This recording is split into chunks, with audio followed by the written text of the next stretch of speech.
ये कहानी डेनिस नाम के लड़के के ऊपर आधारित है जिसे बेथ नाम की लड़की से प्यार हो जाता है और डेनिस का बिहेवियर देख के बेथ अपनी बॉयफ्रेंड को छोड़ के डेनिस के पास आ जाती है। उसके बाद उन दोनों के बीच में क्या होता है वो हम आज की इस एक्सप्लेनेशन में देखने वाले हैं। आज मैं जिस मूवी को एक्सप्लेन करने वाला हूँ इस मूवी का नाम है I love you Beth Cooper और ये मूवी 2009 में रिलीज हुई थी। मूवी के स्टार्टिंग सीन में हम ग्रेजुएशन सेरेमनी देखते हैं जहाँ एंजेलिका नाम की लड़की गाना गा रही थी। तभी हम वहाँ दो दोस्त को देखते हैं जिसमें एक का नाम डेनिस और दूसरे का नाम रिच था। जहाँ रिच डेनिस से बोलता है कि आज स्कूल का आखिरी दिन है और आज भी अगर तुमने बेथ को अपनी दिल की बात नहीं बताई कि तुम उसे पसंद करते हो तो वो तुम्हारे हाथ से निकल जाएगी, जिससे डेनिस भी सोच में पड़ जाता है क्योंकि वो उसे खोना नहीं चाहता था। लेकिन तभी वहाँ डैनियल की स्पीच देने की बारी आ जाती है और वो स्टेज पे आते के साथ बहुत ज्यादा नर्वस हो जाता है, लेकिन हिम्मत करके वो वहाँ पे स्पीच बोलने ही लगता है। तभी वो अचानक से बोलता है कि बेथ मैं तुमसे बहुत प्यार करता हूँ, जिसे सुनने के बाद सब लोग हैरान हो जाते हैं क्योंकि वो बेथ को सबके सामने प्रपोज कर रहा था। जिसे सुनने के बाद सब लोग डेनिस और बेथ को देखने लगते हैं और लोगों का ये रिएक्शन देख के बेथ को काफी ऑकवर्ड फील होता है। लेकिन डेनिस यही नहीं रुकता और वो अपने फ्रेंड रिच को भी गे बोल देता है, जिसे सुनने के बाद रिच के भी होश उड़ जाते हैं। तभी वहाँ डेनिस की टीचर स्टेज पे आती है और वो डेनिस को स्टेज से साइड कर देती है।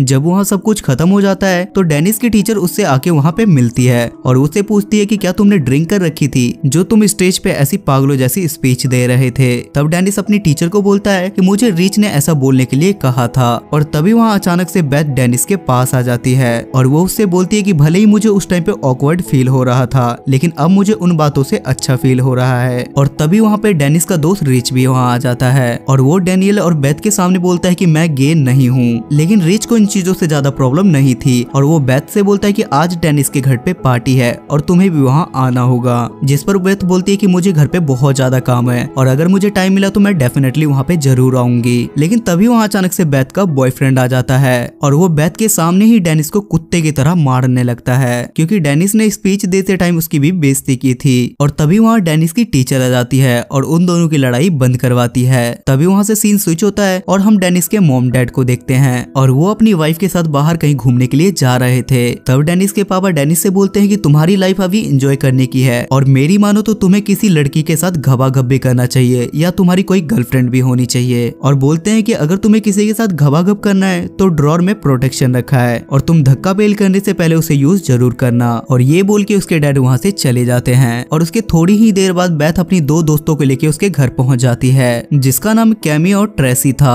तभी बेथ डेनिस से बोलती है कि मुझे बियर पीनी है, लेकिन घर में बियर ना होने की वजह से डेनिस उसे शैंपेन पीने के लिए कहता है और जैसे ही डेनिस शैंपेन की बोतल खोलता है तो वो बोतल खोल के उसके मुंह पे लग जाती है और वो भी नीचे गिर के फ्लैट हो जाता है। तभी बेथ डेनिस को गिरा हुआ देख के उसे उठाने के लिए उस पे बैठ के उसका मुंह साफ करने लगती है और उसे उठाने लगती है, लेकिन अपने ऊपर बेथ को बैठा देख डेनिस का स्पाइडरमैन खड़ा हो जाता है। तभी बेथ को भी उसका स्पाइडरमैन फील होता है और वो उसके ऊपर से उठ जाती है और अपनी दोनों फ्रेंडों के पास जाके उसके स्पाइडरमैन के बारे में बताने लगती है, जिसे सुनने के बाद उसकी दोनों फ्रेंड भी हंसने लगती है। तभी वहाँ बेथ की फ्रेंड को टेबल पे प्रोटेक्शन मिलता है और वो उसे गुब्बारे की तरह फुलाने लगती है। लेकिन तभी वहाँ अचानक से बेथ का बॉयफ्रेंड केविन भी आ जाता है और वो डेनिस को पकड़ के फिर से उसे कुत्ते की तरह धोने लगता है, जिसके बाद डेनिस उससे बचने के लिए किचन रूम में छुप जाता है और केविन घर का सारा सामान तोड़ने लगता है। ये सब बेथ को बिल्कुल भी अच्छा नहीं लगता और वो केविन के सर पे किसी चीज से वार करती है जिसके कारण वो बेहोश हो जाता है और उसके बाद सब लोग गाड़ी में बैठ के वहाँ से भाग जाते हैं। उसके बाद बेथ और डेनिस एक स्टोर पे जाके बियर की बोतल खरीदते हैं, जिस पर वहाँ का शॉपकीपर बेथ को अपनी आईडी दिखाने के लिए बोलता है और उस डॉक्यूमेंट में बेथ की एज 35 साल थी, जिसे देखने के बाद कैश काउंटर को पता चल जाता है कि ये चूना लगा रही है और वो उसे बियर देने से मना कर देता है, जिस पर बेथ उसे किस करके उसे सेटिस्फाइड करती है और ये देखने के बाद डेनिस को काफी बुरा लगता है। उसके बाद वो लोग एक साथ जंगल में रुकते हैं जहाँ पे वो लोग बियर पार्टी करते हैं। तभी बेथ की दोनों फ्रेंड और रिच वहाँ से चला जाता है ताकि बेथ और डेनिस एक साथ कुछ बातें कर सके। तब डेनिस बेथ से बोलता है कि आज तुमने जो बियर लेने के लिए किया वो मुझे बिल्कुल भी अच्छा नहीं लगा और ये बात बेथ को भी समझ आती है और वो डेनिस को एक अच्छा इंसान समझने लगती है। उसके बाद ये लोग गाड़ी में बैठ के वहाँ से जाने लगते हैं और बेथ जोश जोश में गाड़ी का स्पीड बढ़ा देती है और आखिर में बेथ साइड खड़ी गाड़ी को टक्कर मार देती है, जिसमें से एक आदमी अपनी पैंट पहनते हुए बाहर निकलता है और उसके पीछे एक औरत भी निकलती है जो बीच सड़क में उस गाड़ी के अंदर घबाघब कर रहे थे और ये लोग भी उन दोनों को ध्यान से देखने लगते हैं, जिसे देखने के बाद डेनिस को पता चलता है कि ये दोनों उसके मॉम डैड थे और उसे देखने के बाद उसकी फटके 16 गुना 32 हो जाती है और वो गाड़ी से निकल के उनके पास जाने की बात करने लगता है। तब बेथ बोलती है कि अभी सिचुएशन ठीक नहीं है और हमें यहाँ से निकल जाना चाहिए। और वहाँ से निकलने के बाद बेथ फिर से अपने एक फ्रेंड के घर जाती है जहाँ उसके घर में पार्टी हो रही थी, जहाँ डैनी की बेचैनी बहुत ज्यादा बढ़ जाती है और वो इधर उधर भटकने लगता है। तभी वहाँ उसका दोस्त ग्रेग मिलता है और डेनिस ने उसका भी वहाँ मजाक उड़ाया था, जिसे देखकर डेनिस को लगता है कि ये भी मुझे अब कुत्ते की तरह मारेगा। लेकिन ग्रेग उसे गले लगा के रोने लगता है और उससे बोलता है कि तुमने जो कुछ भी कहा था वो बिल्कुल सच है। और ये देखने के बाद डेनिस वहाँ चैन की सांस लेता है, लेकिन उसकी बेचैनी अभी खत्म नहीं होती। और तभी वहाँ अचानक से केविन आ जाता है और केविन डेनिस के पास आके उससे फिर से मारने लगता है, लेकिन डैनियल उससे लड़ना नहीं चाहता था। और उसी वक्त वहाँ पे कोच आ जाता है, जिसे देखने के बाद डेनिस को लगता है कि अब वो बच जाएगा। लेकिन वो वहाँ आने के बाद वापस वो केविन से लड़ने के लिए बोलता है, जहाँ डेनिस केविन के मुंह पे एक मुक्का मारता है, जिसके कारण डेनिस की हालत बहुत ज्यादा खराब हो जाती है। जिसके बाद ग्रेग वहाँ आ जाता है और वो केविन के दोस्तों को मारता है, लेकिन केविन भी ग्रेग को मारने लगता है और वो दोबारा डेनिस को पकड़ लेता है। लेकिन तभी बेथ बाहर से कांच तोड़ के अंदर आ जाती है, जिसके बाद सब लोग गाड़ी में जल्दी से बैठ जाते हैं और वो पांचों लोग स्कूल जाते हैं। बेथ स्कूल की फर्स्ट बेंचर थी, जिसके कारण स्कूल की एक चाबी उसके पास भी थी। थोड़ी देर के बाद ये तीनों दोस्त नहाने के लिए चली जाती है, जहाँ बेथ के पीछे डेनिस भी चला जाता है, जहाँ बेथ डेनिस को अपना खजाना दिखाती है। और उसके बाद जब वो तीनों वहाँ से चले जाते हैं तो डेनिस खुद से ही बेथ की बातें करने लगता है, जहाँ उसके पीछे फिर से केविन आ जाता है और डेनिस नीचे गिर जाता है। उसके बाद केविन डेनिस के स्पाइडरमैन पे लात मारने की कोशिश करता है, लेकिन डेनिस किसी तरीके से बच जाता है। लेकिन तभी वहाँ रीच पहुंचता है और वो अपनी गीले टॉवल से सबकी पिटाई करता है और बाकी लोगों को वहाँ से जाने के लिए बोलता है। और वो पांचों फिर से गाड़ी में बैठ के वहाँ से भागने लगते हैं। रास्ते में ट्रेसी बोलती है कि मेरे डैड का एक केबिन हाउस है और आज हम सबको वहीं चलना चाहिए। रास्ते में बेथ डेनिस के स्वेटर को सुखाने की कोशिश करती है, लेकिन वो उसे सुखाने के चक्कर में रास्ते में ही स्वेटर को गिरा देती है और वो डेनिस को वापस से स्वेटर लाने के लिए बोलती है। उसके बाद सब लोग उस केबिन पे पहुंच के वहाँ पे पार्टी करते हैं। अब थोड़ी ही देर में सुबह होने वाली थी, इसलिए बेथ डेनिस के साथ बाहर सुबह की सन देखने के लिए जाती है। जिसके बाद वो दोनों बिल्कुल अकेले होते हैं और बेथ उससे पूछती है कि क्या तुम अभी भी मुझसे प्यार करते हो, जिस पर डेनिस उसे बोलता है कि मैं अभी से नहीं बल्कि बहुत समय से तुम्हें प्यार करता हूँ। ये सुनने के बाद वो दोनों किस करते हैं और इधर रिच कमरे में कैमी और ट्रेसी के साथ घबाघब कर रहा था, क्योंकि रिच उन दोनों को साबित करना चाहता था कि वो गे नहीं है। उसके बाद सारे दोस्त मिलकर डेनिस के घर जाते हैं, जहाँ बेथ डेनिस से बोलती है कि अब तो तुम दूसरे कॉलेज में चले जाओगे, लेकिन अगर पॉसिबल हुआ तो हम फिर से मिलेंगे।